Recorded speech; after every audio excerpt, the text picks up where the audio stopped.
ఏపీలో భారీ వర్షాలు వరదలు కంటి మీద కునుకు లేకుండా చేస్తున్నాయి. వర్షాల కారణంగా ఇప్పటివరకు 19 మంది మృతి చెందగా 2 గల్లంతైనట్టు ప్రభుత్వం వెల్లడించింది. వరదల ధాటికి 136 మూగ జీవాలు మృత్యువాత పడినట్టు పేర్కొంది. అటు పంట నష్టం కూడా భారీగానే వాటిల్లినట్టు తెలిపింది.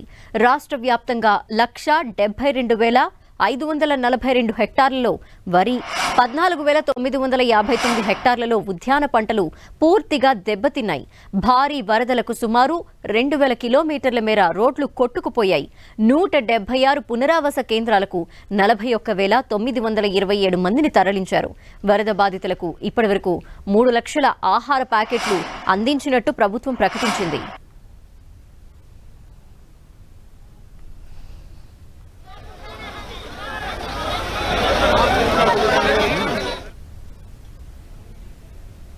ఏపీలో ప్రస్తుత పరిస్థితులకు సంబంధించి మా ప్రతినిధి విజయచంద్ర అందిస్తారు. లైవ్లో విజయచంద్ర, ఇంకా చూస్తున్నాము వరద ముంపు ప్రాంతాలు ఏ విధంగా ఉన్నాయో. సో సహాయక చర్యలకు సంబంధించి కొంత ఆగ్రహావేశాలు కూడా కనిపిస్తున్నాయి. నిత్యావసరాలు దొరకట్లేదు వాళ్ళకి అని. ఏంటి పరిస్థితి? విజయవాడలో వచ్చేటువంటి వరదలతో అతలాకుతలమైంది. ఈ నేపథ్యంలో వరద బాధితులైతే కనుక సహాయ చర్యల మీద తీవ్రమైనటువంటి అసంతృప్తి వ్యక్తం చేస్తున్నారు. తీవ్రమైనటువంటి ఆగ్రహాన్ని, ఆవేదన వ్యక్తం చేస్తూ ఉన్నారు. కనీసం ఇక్కడ గుట్టలుగా పడేసినటువంటి ఆహార పదార్థాలు తమకు అందడం లేదు, ఎందుకు ఇంత దారుణంగా ప్రవర్తించారు, ఇదంతా కూడా ప్రభుత్వ వైఫల్యం అని చెప్పేసి వీళ్ళు ఆవేదన వ్యక్తం చేస్తున్నారు. కొంతమంది వరద బాధితులు ఉన్నారు, వారిని అడిగి తెలుసుకున్నాం. అమ్మా చెప్పండి, ఈ 2 రోజులు మీరు ఎట్లా గడిపారు? మీ కష్టాలు ఏ విధంగా ఉన్నాయి? 3 రోజులు మేము తింటాకి తిండి లేదు, తాగటానికి నీళ్లు లేవు. ఆ మెయిన్ రోడ్ల మీద వచ్చి వెళ్ళిపోతారు ఈ బోట్లు. చప్పట్లు కొట్టి కిటికీల్లో చప్పట్లు కొట్టి పిలిచినా ఎవ్వరు రావట్లేదు, చూడలేదు కనీసం. ఇట్లా ఇవాళ నడుచుకుంటూ 3వ రోజు ఇక మా వల్ల కాక బయలుదేరి వచ్చేస్తున్నాం నడిచి. మీకు అక్కడ ఆహారం గానీ నీళ్లు గానీ ఆ పరిస్థితి ఎట్లుంది? ఏమీ లేదు, మాకేమీ లేదు, ఎవ్వరు రాలేదు మా వైపు. మేము ఉండేది ఆంధ్రప్రభ కాలనీ, ఒక్కళ్ళ రాలేదు, పిలిచినా రాలేదు. ఎందుకు ఎత్తాలి? ఆ వెలగలేరు దగ్గర 14 గంటలు ఎందుకు ఎత్తాలి? మా బతుకులతో ఎందుకు ఆడుకోవాలి? కనీసం చీకట్లో ఉండేవాళ్ళం. కరెంట్ లేకపోతే ఎన్టీసీబీ మునిగిపోతే ఏమైంది? ఎన్టీసీబీ మునిగిపోతే ఏమైంది? కరెంట్ లేకుండా చీకట్లన్నా ఉండేవాళ్ళం. నీళ్ళల్లో పాముల్లో పిల్లలు పెట్టుకుని 2 మనవాళ్ళు. నాకు నేను ఏం నమ్మని రోజు ఆగిరిపల్లి వెళ్ళి రావాలి. మా బతుకులు ఎట్లా అయిపోయింది? ఇన్ని లక్షల మంది ఉసురు కట్టుకుంటారా? ఎన్టీసీబీ మునిగిపోతే ఏమైంది? కరెంట్ లేకపోతే చీకట్లో ఉండేవాళ్ళం. నీళ్ళల్లో 3 రోజుల నుంచి చచ్చిపోతున్నాం. ఇక్కడ ఒక వ్యక్తి ఉన్నాడు, ఈయన చూస్తే ఈయన పెరాలసిస్ పేషెంట్ 3 రోజులుగా ఇక్కడ నీళ్లలో ప్రాణాలు అరిచేతిలో పెట్టుకుని బ్రతికాడు. ఆయన సరిగా మాట్లాడలేటువంటి పరిస్థితి, నడవలేటువంటి పరిస్థితి. అంతేకాకుండా ఈ బురదలో ఆయన కాళ్ళు కూడా డ్యామేజ్ అయ్యే పరిస్థితి మనం చూస్తున్నాం. ఎట్లా, ఏ విధంగా నీ పరిస్థితి అక్కడ ఉండేది? బాగాలండి, నా పరిస్థితి బాగా. మరి మందులు నీకు అందలేదు కదా? అందులో అలాగా ఇట్లా పేషెంట్లు ఉన్నారు, వారికి కూడా పరిస్థితి కూడా చాలా దారుణంగా ఉంది. ఇక్కడ మరికొందరు ఉన్నారు, వారిని అడిగి చూస్తున్నాం. మరి మీరు ఈ 3 రోజులు ఎట్లా గడిపారు? ఇట్లా కాదండి, ముందు మీడియా ద్వారా మేము తెలియజేయాల్సింది ఏమంటే, ముందు పునరావాస కేంద్రాలు ఎక్కడున్నాయో ఇటు నుంచి వెళ్లే వాళ్ళకి ఒక్కరికి కూడా తెలియదు. కనీసం ఇక్కడ ఎవరు కూడా ఎంక్వైరీ కానీ ఏమి కూడా లేదు. ఇక్కడ పునరావాస కేంద్రాలు మీ మీడియా ద్వారా ఎక్కడెక్కడ ఉన్నాయనేది మన ప్రజలకి మీరు మీ ద్వారా తెలియజేయండి. ఎంతమంది వస్తున్నారు, కనీసం ఎవరికి కూడా పునరావాస కేంద్రాలు అనేవి ఎక్కడున్నాయో కూడా ఎవరికి తెలియదు. ఇప్పుడు నా దగ్గర నెంబర్లు ఉన్నాయి, మీ దగ్గర చూపిస్తా చూడండి. ఈ నెంబర్లకి ఏ నెంబర్ చేసినా సరే స్విచ్ ఆఫ్ వస్తుంది. నేను కంట్రీకి వెళ్ళాను అన్న, అటు నుంచి వస్తున్నా. టాయిలెట్ వస్తే నేను ఎక్కడ పోసుకోవాలి నాకే అర్థం కాల. ఇంత వేల మంది వెళ్తున్నారు. లేడీస్ టాయిలెట్ ఎక్కడ వెళ్తారండి? లేడీస్ కి టాయిలెట్ కి వెళ్లే సదుపాయాలు ఈ బార్లు ఎక్కడైనా మీరు ఉన్నాయో చూడండి ఒకసారి. పునరావాస కేంద్రాలకి అని చెప్పేసి నెంబర్లు ఇచ్చారు చూడండి. ఈ నెంబర్ లో ఒక్క నెంబర్ అని ఇప్పుడే మీరు ఫోన్ చేయండి. ఒక్క నెంబర్ అని సరే వాళ్ళు ఉంటే మేము ఒప్పుకుంటాం. కనీసం ఇక్కడ చూస్తే వీళ్ళకు మరుగుదొడ్లు కనీస ఏర్పాట్లు కూడా చేయడం లేదు. అంతేకాకుండా చాలా మంది మహిళలు వరద బాధితులు ఉన్నారు, వాళ్ళలో యువతులు ఉన్నారు, తర్వాత వయసులో ఉన్నటువంటి మహిళలు ఉన్నారు. కానీ వీళ్ళకు శానిటైజర్స్ కూడా పంపిణీ చేయనటువంటి పరిస్థితి. ఇక్కడ పరిస్థితి చూస్తే కనుక చాలా దయనీయంగా ఉందని చెప్పొచ్చు. ఈ నేపథ్యంలో వీరి యొక్క ఆవేదన అయితే కనుక కడు దయనీయంగా ఉంది. ఇక్కడ గుట్టలుగా పడేసినటువంటి ఆహార పదార్థాలు ఉన్నాయే కానీ వాటిని వరదలో ఉన్నటువంటి బాధితులకు అందజేయడంలో అక్కడ వైఫల్యం కనిపిస్తా ఉంది. ఇప్పుడు వీళ్ళు వచ్చిన తర్వాత ఇక్కడ ఈ వాహనాల దగ్గర దీనికి సంబంధించినటువంటి ఆహార పొట్లాల కోసం వీళ్ళైతే ఎగబడుతున్నటువంటి దృశ్యాలు మనం చూస్తా ఉన్నాము. టోటల్ గా చూస్తే కనుక వరద బాధితుల పరిస్థితి ఈ 3 రోజులు చాలా దయనీయంగా ఉంది. ఈ నీళ్లలో పాముల మధ్య తర్వాత కటిక చీకటిలో తీవ్రమైనటువంటి ఆవేదనతో మేము చాలా ఇబ్బందులు పడ్డామని చెప్పేసి ఆవేదన వ్యక్తం చేశారు. అయితే కొన్ని ప్రాంతాలు ఇక్కడ మనం చూస్తా ఉన్నాం ఇక్కడ ఆహార పొట్లాలకు. ఎస్ విజయ్ చంద్ర, అంటే లోపల కొన్ని ప్రాంతాల్లో ఇప్పటికీ కూడా ఎన్డీఆర్ఎఫ్ ఆర్ ఎస్డీఆర్ఎఫ్ బృందాలు ఎవరు బోట్ల సాయంతో వాళ్ళని బయటికి తీసుకొచ్చే ప్రయత్నాలు కూడా జరగట్లేదని ఆవేదన వ్యక్తం చేస్తున్నారు వాళ్ళు. మరి ఏంటి అంటే ఆ పరిస్థితి కారణం ఏంటి? కొంతమంది డబ్బులు అడుగుతున్నారని కూడా చెప్తున్నారు.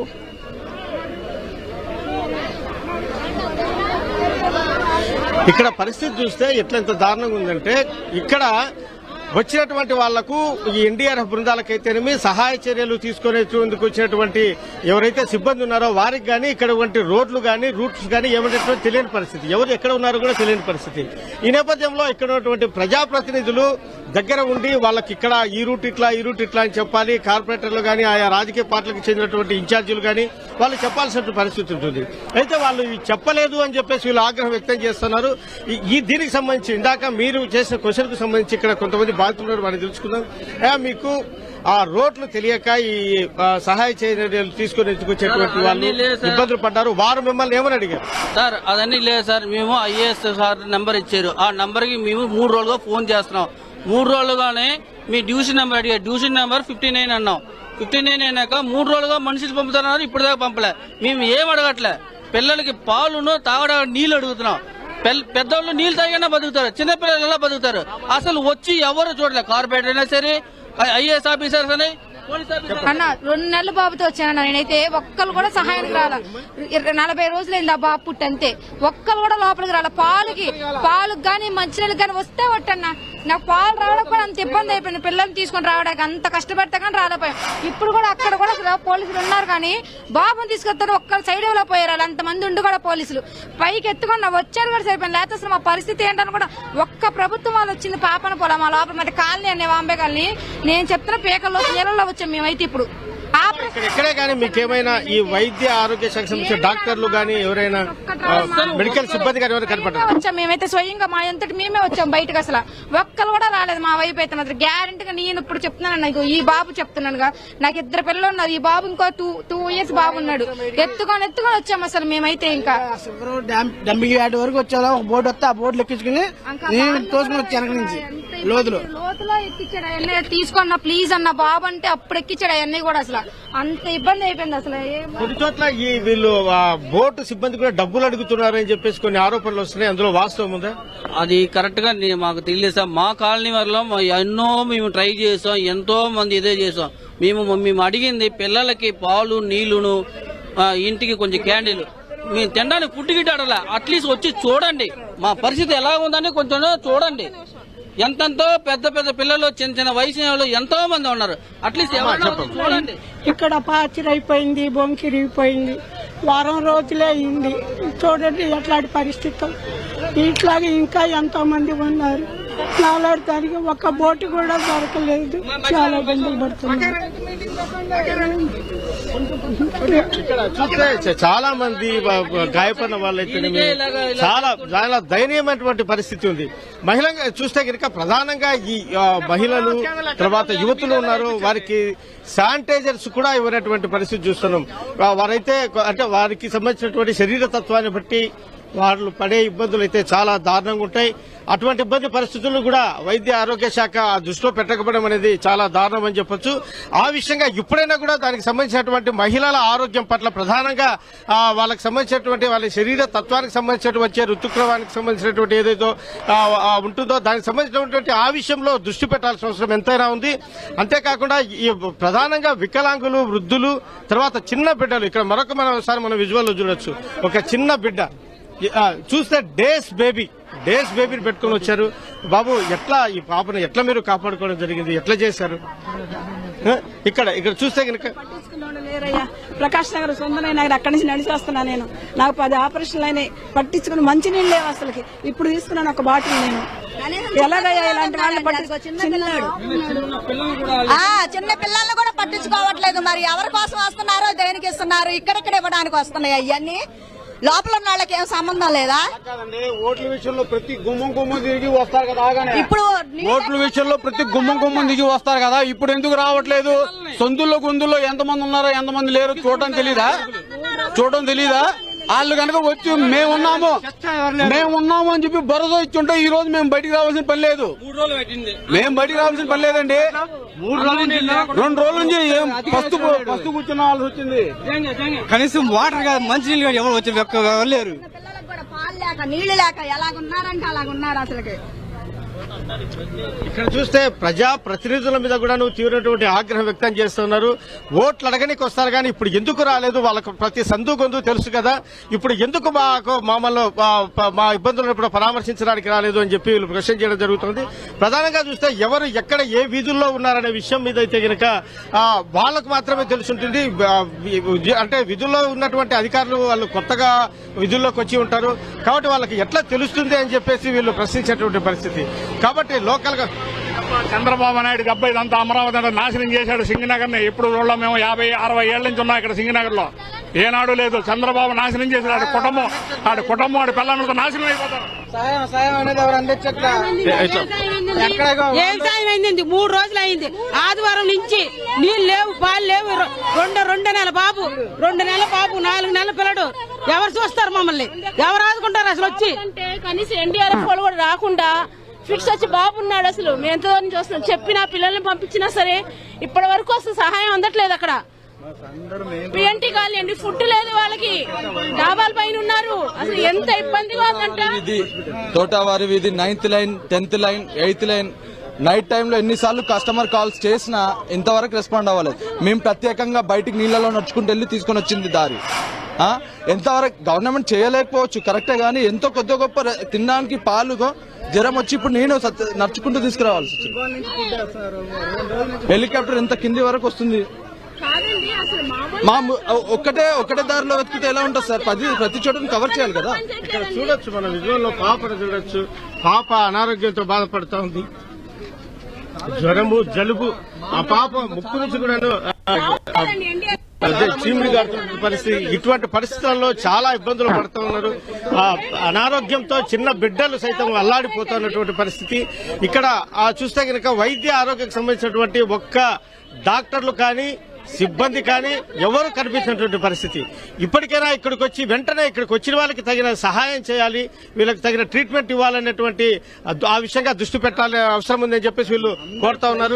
స్టార్టింగ్ లోనే ఉండిపోతున్నారు సార్. ఫ్లైఓవర్ చివరి దాకా అయితే ఎవరు రావట్లేదండి.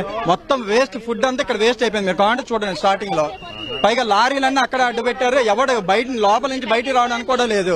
తీసుకురారు, వచ్చేవాడు కూడా బయటికి రావడానికి లేకుండా పెట్టారు.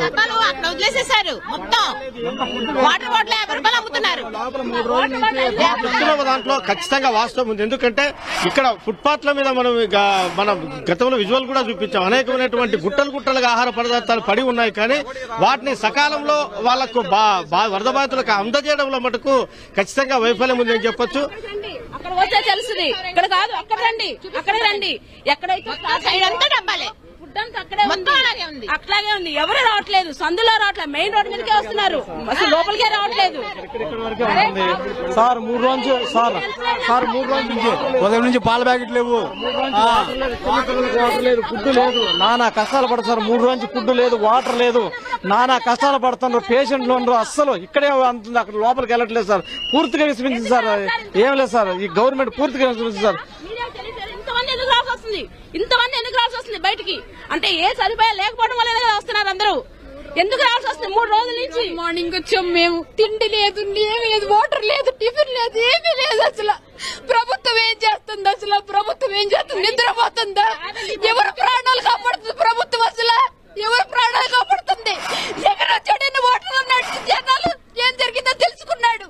సీఎం ఏం చేస్తున్నాడండి? సీఎం అసలు తిండి తిద్దరులాగా డాబులు బిక్కు ఉన్నాం మేము. పిల్లల్ని వేసుకుని కట్టు బట్టలతో బయటకు వచ్చిన తెలుసా?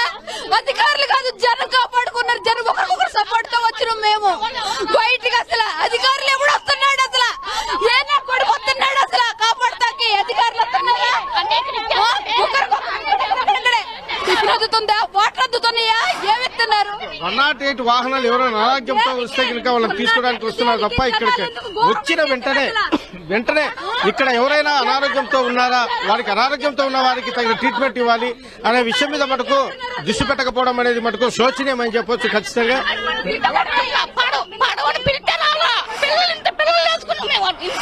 వచ్చాము దేనికి రావాలి? లేదు, వాటర్ లేవు, మెయిన్ రోడ్ల చిన్న పిల్లలకి అడుక్కుని ఎత్తుకెళ్తున్నాం మేము. చిన్న పాపలు ప్రభుత్వం నుంచి మీరేమో కోరుతున్నారు? ప్రభుత్వం నుంచి అసలు అదేం చూస్తున్నారు కదండి, ఇంతమంది జనాలు రావట్లేదు. అవసరం ఏంటి? ఫుడ్ లేదు, చిన్నపిల్లలకు వాటర్ లేదు, అంతా మెయిన్ రోడ్స్ మీద వెళ్తారు. ఏవే అవసరాలు ఉంటాయి మీరేం కోరుతున్నారు? డేట్స్ వస్తా ఉంటాయండి, శానిటరీ ప్యాడ్స్ కూడా అవసరమే. అసలు మంచిలే లేదు, అవే ఇస్తారని ఎట్లా ఎక్స్పెక్ట్ చేస్తామండి? మంచిగా దిక్కు లేదు, అవి ఎలా ఇస్తారని ఎక్స్పెక్ట్ చేస్తాం? మంచిలే లేవు కదా, చిన్నపిల్లలకు పాలు లేవు. అది మంచిగా ఇంపార్టెంట్ అండి, మంచినీళ్ళు ముందు ఇంపార్టెంట్. మీరు చెప్పండి. అందరికీ తల్లులు ఉంటారు, చెల్లులు ఉంటారు, భార్యలు ఉంటారు, అందరు ఉంటారు కదా సార్. ముందు మంచి లేవు, ఆహారం లేదు కదా సార్. మంచినీళ్ళు ఆహారమే లేదు కదా, తర్వాత ఎక్కడ ఆలోచిస్తాం? ముందు మంచినీళ్ళే లేవు కదండి, పిల్లలకు పాలు లేవు కదా, తిరుగుతున్నారు. ఎవరిని తీసుకెళ్తున్నారు వాళ్ళు? ఎవరిని తీసుకెళ్తున్నారు? ఏమండి, మేము నిన్నటి నుంచి ఒక బాబుకి ఫిట్స్ వచ్చినాయి అని చెప్తుంటే రావట్లేదండి. ఒక్క హెల్ప్ లైన్ నెంబర్ పనిచేయట్లా, ఒక్కటి పనిచేయట్లా. మనం ఈ హెల్ప్ లైన్ లో చేయడం లేదని చెప్పి మనం న్యూస్ కూడా మనం ఇవ్వడం జరిగింది. కానీ ఇప్పటికి కూడా అదే పరిస్థితి అని చెప్పేసి ఆవేదన వ్యక్తం చేస్తా ఉన్నారు ఇక్కడ వరద బాధితులు. హెల్ప్ లైనర్స్ కాదు కదా, ఎవరు కూడా పనిచేయట్లేదండి. అటువైపు నందమూరి నగర్ వైపు అపార్ట్మెంట్స్ ఉన్నాయి. ఒక్కళ్ళు మాకు 3 days నుంచి వాటర్ గానీ ఫుడ్ గానీ ఏమి ఇవ్వలేదు. మా రోడ్ ఎస్పెషల్లీ 10 అడుగులు ఫీట్ లో ఉంది, ఇవాళ కాస్త 7 అడుగులకు వచ్చింది. కాళ్ళు ఎత్తి కాస్త హైట్ ఉన్నాం కాబట్టి వచ్చాము. అక్కడ పసిపిల్లలు ఉన్నారు, ఒక్కళ్ళు కానీ ఒకళ్ళు ఏ రకమైన హెల్ప్ లేదు. పాలు లేవు, నీళ్ళు లేవు, కరెంట్ లేదు, ఏమీ లేదు. పసిపిల్లలు ఉన్నారు. రోడ్డు కట్టించారు, వికెన్ పబ్లిషర్స్ అటువైపు ఇచ్చారు, ఇటువైపు పిలిచినా పలకట్ల. చంద్రబాబు గారు అధికార యంత్రాంగం మాత్రం ఫ్లాప్. ఇది డ్యామ్ ని కాపాడుకోవడం కోసం ఇటువైపు నీటిని విడుదల చేసి ఇది చేసిన ఇలా కావాలని చేసిన ప్రయత్నం ఇది. ఈ జనాలంతా సఫర్ అవుతున్నారు కేవలం డ్యామ్ ను కాపాడుకోవడం కోసం. ఇది ముందే వచ్చింది వాళ్ళకి అలర్ట్, కావాలని నీరు విడుదల చేసి చేసిన ప్రయత్నం ఇది. ఈ ఫ్రంట్ లో ఉన్న వాళ్ళు తప్ప ఎవరికి ఇవ్వట్లేదు, బయట ఎవరికి ఇవ్వట్లేదు, లోపల ఎవరికి రావట్లేదు. నేను తోట వరకు లెవెల్ 1 అయితే వాటర్ దాటాక ఫ్లైఓవర్ ఎక్కడ లెవెల్ 2, ఇది లెవెల్ 3 లెవెల్స్ దాటితే సప్లై బయటకి చెప్తున్నారు, బయటకి అన్ని జరుగుతున్నాయని. న్యూస్ లో కనపడేది వేరు, లోపల జరుగుతున్నది వేరు. ఎందుకంటే బయటకి అంత పాజిటివ్ రిపోర్ట్ చెప్తున్నారు కానీ లోపల ఉన్న వాళ్ళు చూడండి, ఏ విధమైన సర్వీసు వాళ్ళకి అందట్లేదు, బోట్స్ అందట్లేదు. అందరు నడుచుకునే ఎంతమంది వస్తున్నారో దాన్ని బట్టి క్యాల్కులేట్ చేసుకున్నా గానీ మీకు తెలుస్తుంది. బోట్స్ లేదు. ఇది వరకు చేసుకునే వాళ్ళు ఉన్నారు, ముసలోళ్ళు ఉన్నారు, పెద్దోళ్ళు ఉన్నారు, పిల్లలు ఉన్నారు, అందరూ ఉన్నారు. కానీ అక్కడ మాత్రం ఎయ్యి రావట్లేదు. అసలు చాలాగా చచ్చిపోతున్నారు. లోపల వాటర్ బాగా వస్తుంది. ఇది అసలు చాలా మంది పిల్లలు గిల్లలు అందరూ బాగా మునిగిపోతున్నారు. అసలు మునిగిపోతున్నారు. నీళ్ళు బాగా వచ్చాయి. గతంలో జరిగినప్పుడు వాలంటీర్స్, స్వచ్ఛంద సేవా సంస్థలు వాళ్ళందరూ వచ్చి సపోర్ట్ చేసేవాళ్ళు. ఇప్పుడు ఇదివరకు వరల్డ్ విజన్ ఇలాంటి వాటి అన్నిటినీ కూడా సప్రెస్ చేయటం వల్ల ఆ స్వచ్ఛంద సంస్థలు కూడా చేయలేకపోతుంది. వాళ్ళని ఎంకరేజ్ చేయటం ఇవన్నీ కూడా చేయలేకపోయింది. వ్యవస్థే బాగాలేదు. అక్కడ ఎలా ఉందంటే ఏది పెట్రోల్ బంక్ సమీపన అటువైపు ఇటువైపు మిగులు పెట్టేసి వచ్చే జనాలకి వెళ్లే జనాలకి లేకుండా ఆ మధ్యలో పెట్టి చంపేసేటట్టున్నారు. వాళ్ళకి ఫుడ్ అందించేటట్టున్నారు. ఎక్కడ ఫుడ్ అందుతుందండి? ఇలాగ ఓపెన్ ప్లేస్ లో పెట్టుకుని ఫుడ్ ఏముంటే అక్కడ ఇస్తున్నారు నడని పెట్టాలి. అంతేనే కానీ వాళ్ళు ఇష్టం వచ్చినట్టు యాసలేసి నేను చచ్చిపోతున్నాను. నేను ఆ మధ్యలో అక్కడ బాగాలేదు. ఏమండి ఇచ్చేదాని గురించి వాళ్ళు అలాగా రానికుండా ఆపడం మంచిది కదండి. ఫుడ్ ఇచ్చేదానికి అదే ప్రభుత్వం సరిగ్గా యంత్రాంగం సరిగ్గా లేదు. అసలు పెద్ద పెద్ద పాములు అన్ని వచ్చేస్తున్నాయి, పాముల గాడలలోకి వచ్చేస్తున్నాయి, అన్ని ఇళ్లలోకి వచ్చేస్తున్నాయి. ముసలోళ్ళు, గర్భవతి ఉన్న వాళ్ళు అందరూ వస్తున్నారు. చాలా మంది ఏమి పంచట్లా, ఏమీ ఎత్తలేదు, మాకు అందుబాటులో ఉంట్లా. మాకేమి పేట, రాజరాజపేట ఏమీ రావట్లే. మధ్యలో వరకే వస్తాయి. జనాల్లో భోజనాలు ఎక్కడండి? ఎంతవరకు రాగుతాం? కిక్కిసినట్లు భోజనాలు పెట్టబోతుంది వెళ్ళమా మధ్యలో వెళ్తున్నాం కదా, వెళ్లే వాళ్ళని దారికి అడ్డంగా పెట్టి ఫుడ్ పెడుతున్నట్టు నటించడం దేనికండి? వాళ్ళు ఒకరికిస్తే వాళ్ళకి ఇవ్వట్లేదు. ఇక్కడ పరిస్థితి చూస్తే కనుక పసిబిడ్డలను ఎత్తుకొని రోజుల వయసున్నటువంటి బిడ్డలను ఎత్తుకొని మహిళలు, తర్వాత వారి తల్లిదండ్రులు, వృద్ధులు, వికలాంగులు, అనారోగ్యంతో ఉన్న వాళ్ళు, పెరాలసిస్ తో బాధపడుతున్న వాళ్ళు, అనేక మంది వాళ్ళ బాధలు చూస్తే కనుక వర్ణనాతీతమని చెప్పొచ్చు. వైద్య ఆరోగ్య శాఖ ప్రధానంగా ఇప్పుడు చిన్న బిడ్డలను ఎత్తుకొని ఇక్కడికి వస్తానే సకాలంలో వచ్చిన వారికి వాళ్ళ ఆరోగ్యం ఏ విధంగా ఉంది, వాళ్ళకి తగిన ట్రీట్మెంట్ ఇవ్వాలి అని చెప్పేసి ఆలోచన లేకపోవడం అనేది మటుకు దారుణం అంటున్నారు. ప్రధానంగా మహిళలకు సంబంధించిన వ్యవహారంలో ఏమాత్రం ఆ దిశగా దృష్టి పెట్టలేదు. వాళ్లకు శరీర తత్వానికి తగిన సౌకర్యాలు కూడా కల్పించడం లేదని చెప్పేసి ఆవేదన వ్యక్తం చేస్తున్నారు. ప్రభుత్వం ఇప్పటికైనా వెంటనే స్పందించి మహిళలకు వారికి సంబంధించినటువంటి వారి అవసరాలను గుర్తించి వారికి అవసరాలకు అవసరమైనటువంటి వస్తువులు సరఫరా చేయాల్సిన అవసరం ఎంతైనా ఉంది. హెల్ప్ లైన్లు మనం మొన్నటి నుంచి కూడాను దీనికి సంబంధించిన వ్యవహారంలో మనం న్యూస్ కవరేజ్ చేస్తా ఉన్నాము. ఆ హెల్ప్ లైన్ లో ఖచ్చితంగా పనిచేసేట్లన్నా చేస్తే కనుక కొంతమేరకైతే కొన్ని ప్రాణాలన్నా బయటపడే పరిస్థితి అని చెప్పచ్చు. మొత్తానికైతే ఇప్పుడు వరకు చూస్తే కనుక చాలా ఈ వరద బాధితులు చాలా ఆవేదన వ్యక్తం చేస్తా ఉన్నారు. లోపలికైతే రావట్లేదు, అసలు లోన్ లేదు సార్. అసలు ఇప్పుడు మా సిస్టర్ లోన్ హలో గవర్నమెంట్ వారు ఇప్పుడు నిర్వహిస్తున్న ఈ స్వచ్ఛంద సేవా సంస్థలతో ఆహారపు మొత్తం అన్ని కూడా గవర్నమెంట్ చేసే ప్రతిదీ కూడా లోపల నివాసేతర మనుషులకి ఎవరికి కూడా అందట్లేదు. ఆ ఆహారం పంపించే విధానానికి ఒక ప్రోటోకాల్ వ్యవహరించాలి, ఒక పద్ధతి, ఒక విధానంతో అందించడానికి ప్రయత్నించాలి. ఇదే ఫ్లైఓవర్ మీద కొన్ని లక్షల మందికి అందవలసిన ఆహారం, పాలు, నీళ్లు వ్యర్థంగా పడి ఉన్నాయి. ఒక పద్ధతి విధానం ప్రకారం ప్రభుత్వం వారు చేసే సహాయం Kandrika, Payakapuram, PNT colony, Bombay colony, Shantinagar ఇటువంటి ప్రజలకి ఎటువంటి సహాయం ఆహారం గాని ఏమీ అందటం లేదు. గవర్నమెంట్ అధికారులు heavy vehicles, government officer vehicles Muchalampati నుంచి వచ్చేటి అయోధ్య నగర్ కి టర్న్ చేసిన అక్కడి నుంచి నడుచుకొని వస్తే వాళ్ళ బాధ తెలుస్తుంది. వాళ్ళు హెవీ వెహికల్స్ తీసుకొని ఫ్లైఓవర్ మీదకి వచ్చి ఫుడ్ లారీలు ఫ్లైఓవర్ మీదకి తీసుకొచ్చారు. విజయవాడలో అశోక్ లైలాండ్ దోస్త్ వెహికల్స్ 18,000 వెహికల్స్ ఉన్నాయి. ఈ వెహికల్స్ అన్ని పిలిపించి ఈ ఫ్లైఓవర్ మీద చిన్న వెహికల్స్ తిప్పించి అక్కడి నుంచి నీళ్లలో పడవలు తిప్పించు. ఒక క్రమ పద్ధతి అనేది ఆఫీసర్లకు గాని అధికారులకు గాని ఎట్టి పరిస్థితుల్లో లేదు. ఇది చాలా తప్పు చేస్తున్నారు. ఫ్లైఓవర్ మీదకి 10 టైర్ వెహికల్స్ ఎందుకు రాణిస్తున్నారు? అది ఒకసారి ఈ మీడియా ద్వారా ప్రజలకు తెలియజేస్తున్నాం. ఇది అధికారులు చూడండి. ఫుడ్ చాలా నిరుపయోగంగా పడేస్తున్నారండి. అది ఒకళ్ళకి అందాల్సింది ఒకళ్ళకి ఇది కాకుండా ఇదే అయిపోతుంది. ఒక విధానం అనేది లేదు, పద్ధతి విధానం లేదు. ఇంట్లో ఒక్కొక్క ఇంట్లో 5 చిన్నపిల్లలు, గర్భిణులు, చిన్నపిల్లల తల్లులు ఉన్నారు. ఎవరిని అడిగినా పడవలు వాళ్ళని లోపలికి రమ్మంటే ఒక్కళ్ళు కూడా రావట్లేదు.